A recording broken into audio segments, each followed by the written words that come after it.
मित्रों, हेडफोन लगाकर शांति से सुने और वीडियो को लाइक और चैनल को सब्सक्राइब पहले ही कर दें। इस संसार में तुम्हारा कुछ नहीं। गीता के वचन के अनुसार तुम खाली हाथ ही आए थे और खाली हाथ जाओगे। तुम किसके चले जाने का शोक करते हो, क्योंकि तुम तो कुछ भी साथ में नहीं लेकर आए थे जो तुमने खो दिया है। जिस धन दौलत और वैभव को तुम अपना समझ रहे हो, वो सब तो भगवान द्वारा तुम्हें दिया गया है। इसलिए तुम तो खाली हाथ आए हो और खाली हाथ ही जाओगे। जिसे तुम भूल से अपना समझकर दुखी हो, वो तो तुम्हारा भ्रम ही है, क्योंकि तुम्हारा तो कुछ भी नहीं है, सब तो ईश्वर का है। गीता में कहा गया है कि समस्त दुखों का कारण यही है कि संसार की सभी वस्तु को तुम अपना मान लेते हो। केवल वर्तमान की सोचो। अक्सर व्यक्ति बीती हुई बातों को याद कर कर दुखी होता रहता है या भविष्य की चिंताओं में डूबा रहता है। ये चिंता उसे अंदर ही अंदर परेशान करती रहती है, क्योंकि कहा जाता है चिंता चिता के समान होती है। इस चिंता की कोई दवाई भी नहीं है। गीता के उपदेश के अनुसार व्यक्ति व्यर्थ में ही बीते समय की बातों पर अपना समय बर्बाद कर देता है और अफसोस करता है भविष्य की चिंता की, कैसे किसी चीज को प्राप्त किया जाए। इन बातों में फंसकर इंसान वर्तमान पर ध्यान ही नहीं देता है। इसलिए गीता का कथन है कि इंसान को बीते समय की चिंता नहीं करनी चाहिए और बीती हुई बातों के बारे में सोचकर परेशान नहीं होना चाहिए। हमें केवल वर्तमान को अच्छा बनाने के बारे में सोचना चाहिए, जिससे हमारा भूत और भविष्य खुद ही ठीक हो जाएगा। हमें यह मानना चाहिए जो हो चुका है, जो हो रहा है और जो होने वाला है, सब अच्छा ही अच्छा होगा। गीता इन सकारात्मक बातों के द्वारा इंसान को चिंता ना कर कर कर्म करने को प्रेरित करती है। ईश्वर की शरण में चले आओ। श्री कृष्ण अर्जुन की सभी समस्याओं का समाधान पल भर में ही कर देते थे। जो भी सभी धर्मों का त्याग कर कर श्री कृष्ण की शरण में आता है, उसे श्री कृष्ण स्वीकार कर लेते हैं और उन्हें उनके समस्त पापों से मुक्त कर देते हैं। भगवान कृष्ण कहते हैं, तुम शौक मत करो, मेरी शरण में आओ, मैं तुम्हें हर पाप से मुक्त कर दूंगा। श्री कृष्ण ने मोह माया का त्याग, कर्म को स्वीकार करना, कर्म करना और फल की चिंता ना करना और क्रोध और ईर्ष्या का त्याग करना बताया है। श्री कृष्ण सभी मनुष्यों को अपनी शरण में बुला रहे हैं। वह उनके पापों को माफ कर देंगे। ज्ञान से ही ईश्वर प्राप्त होते हैं।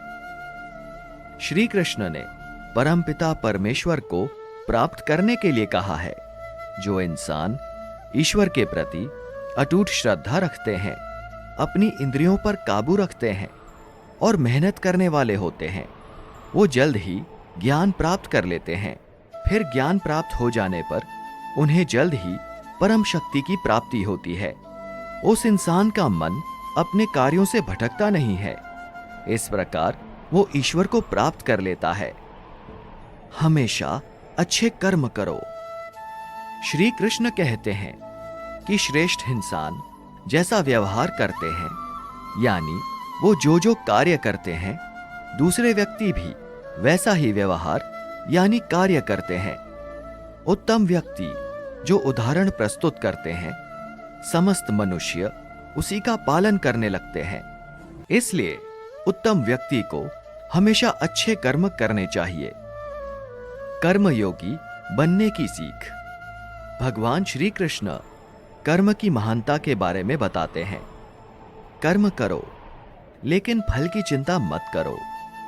इसको समझाते हुए श्री कृष्ण अर्जुन को बताते हैं, तुम्हारा अधिकार केवल कर्म पर है, लेकिन कर्म के फलों पर नहीं। काम करने में तुम्हें मन लगाना चाहिए। इसमें श्री कृष्ण ने कर्म की महानता को बताया है। ये वचन मानव जीवन के लिए सबसे कल्याणकारी है। कर्म, दर्शन और योग का पूरा सार इसी पर आधारित है। कर्म से ही मनुष्य का निर्माण होता है। हर व्यक्ति को कर्म करके ही सिद्धि और ज्ञान प्राप्त होता है। श्री कृष्ण कहते हैं, जो अपने कामों के प्रति समर्पित रहता है और कार्यों को अच्छी तरह से पूरा करता है, वो जीवन में सफलता प्राप्त करता है। कर्म प्रकृति के द्वारा कराए जाते हैं। बिना कर्म के इस संसार में कुछ भी प्राप्त नहीं किया जा सकता है। अच्छे व्यक्तियों का कल्याण होता है। जो लोग अच्छे होते हैं और अच्छे कार्य करते हैं, ईश्वर को उनकी जिम्मेदारियों और रक्षा की जिम्मेदारी स्वयं लेनी पड़ती है। मतलब अच्छे व्यक्तियों की रक्षा के लिए ईश्वर अवतार लेते हैं। इसलिए सभी इंसानों को अच्छाई के रास्ते पर चलते हुए जीवन व्यतीत करना चाहिए। श्री कृष्ण कहते हैं, धर्म की स्थापना के लिए अर्थात अच्छे लोगों के कल्याण के लिए और दुष्ट लोगों के विनाश के लिए मैं हर युग में समय समय पर जन्म लेता हूं। कहने का तात्पर्य है, भगवान अपने भक्तों की रक्षा के लिए हर युग में जन्म लेते हैं और दुष्ट व्यक्तियों का विनाश करते हैं, यानी सृष्टि की रक्षा करते हैं। आत्मा अजर अमर है। श्री कृष्ण के इस उपदेश का अर्थ है कि आत्मा को ना शस्त्र से काटा जा सकता है, ना ही उसे जला सकते हैं। आत्मा पानी से भी नहीं भीगती और आत्मा को ना हवा सुखा सकती है। गीता के इस वचन के अनुसार आत्मा अमर और शाश्वत है। अगर इंसान की आत्मा मोह माया के बंधन में रहती है तो उसे मोक्ष की प्राप्ति नहीं होती है। इसलिए आत्मा का शुद्धिकरण जरूरी है। ये शरीर नश्वर है। ये शरीर 5 तत्व अग्नि, जल, वायु, पृथ्वी और आकाश से बना है और अंत में शरीर इसी में मिल जाना है। शरीर से आत्मा चली जाएगी क्योंकि आत्मा कभी नहीं मरती। श्री कृष्ण ने कहा है कि इंसान का शरीर एक तरह का वस्त्र है जिसे आत्मा हर जन्म में बदलती रहती है। कहने का तात्पर्य है कि मनुष्य का शरीर एक दिन नष्ट हो जाएगा, परंतु आत्मा हर जन्म में शरीर रूपी वस्त्र को बदलती है। इसे ही जन्म मरण का चक्र भी कहते हैं। मौत के बाद फिर जिंदगी है।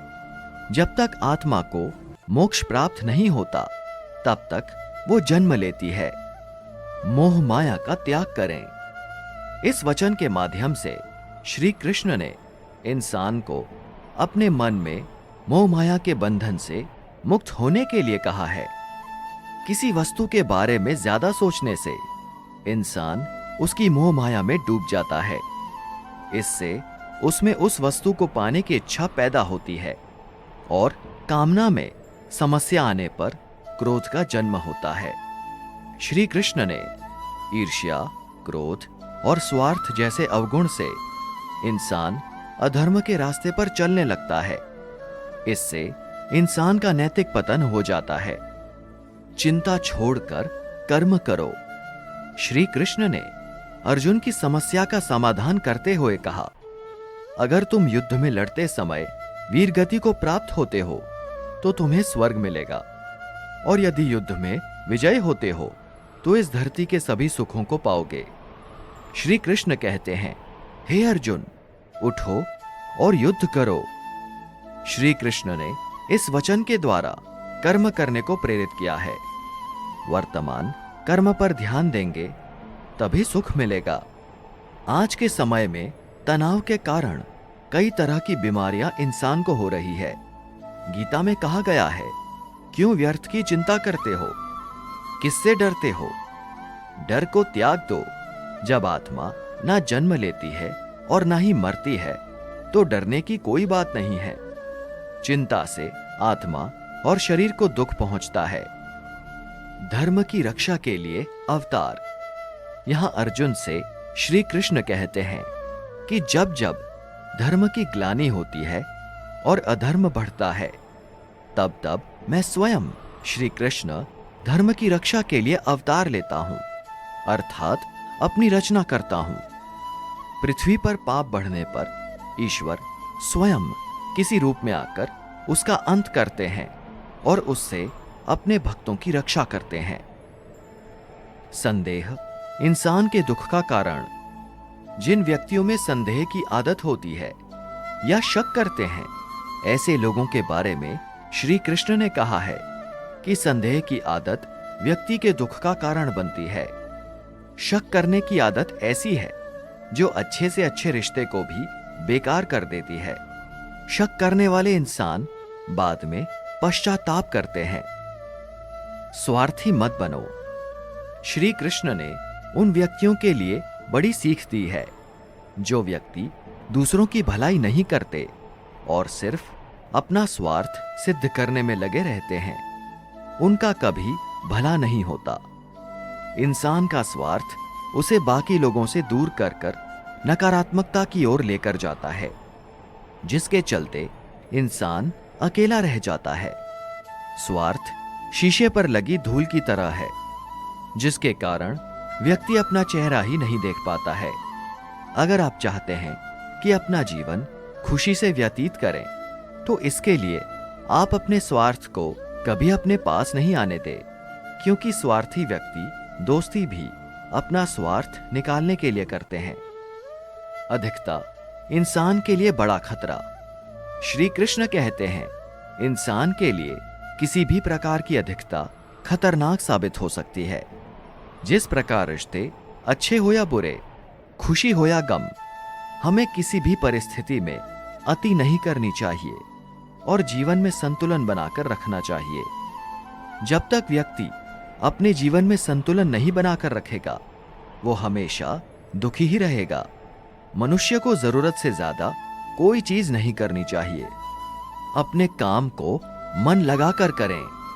जो व्यक्ति अपने काम को मन लगाकर करते हैं और काम में खुशी ढूंढते हैं, वो जरूर सफल होते हैं। वहीं दूसरी तरफ कुछ लोग ऐसे होते हैं जो किसी भी काम को बहुत समझकर करते हैं और जल्दी से निपटाना चाहते हैं। ऐसे लोग किसी भी कार्य को सही तरीके से नहीं कर पाते और अपने जीवन में पीछे रह जाते हैं।